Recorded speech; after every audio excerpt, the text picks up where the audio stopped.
నా అన్వేషణ ఛానల్ ద్వారా ప్రపంచ యాత్రికుడిగా వివిధ దేశాలు తిరుగుతూ పర్యాటక కేంద్రాలను తన వ్యూవర్స్ కి చూపిస్తూ పేరు తెచ్చుకున్నాడు నా అన్వేష్. ఇటీవలి కాలంలో బెట్టింగ్ యాప్స్ ప్రమోట్ చేస్తున్న వారిపై సంచలన వీడియోలు కూడా చేశారు. అయితే తాజాగా అన్వేష్ పై Cyberabad cyber crime police station లో కేసు నమోదైంది.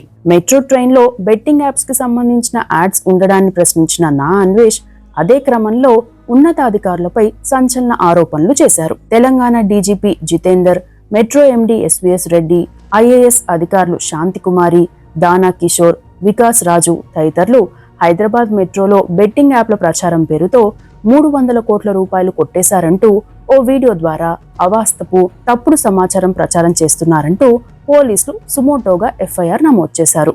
ప్రజల్లో గందరగోళం సృష్టించాలనే ఉద్దేశంతో ప్రభుత్వ అధికారులు చట్టబద్ధమైన సంస్థల ప్రతిష్టను దెబ్బతీసేందుకు పరువుకు భంగం కలిగించేలా వీడియో ఉంది. అధికారుల విశ్వసనీయతను దెబ్బతీసేలా, ప్రభుత్వం మీద వ్యతిరేకత, ద్వేషాన్ని కలిగించేలా ఆ వీడియో ఉంది. తప్పుడు సమాచారాన్ని వ్యాప్తి చేసేలా వీడియో చేసిన కంటెంట్ క్రియేటర్ అన్వేష్ మీద చర్యలు తీసుకోవాలి అని ఫిర్యాదులో పేర్కొన్నారు. మరి విదేశాల్లో ఉంటున్న నా అన్వేష్ పై నమోదైన కేసు రానున్న కాలంలో ఎన్ని మలుపులు తిరుగుతుందో చూడాలి.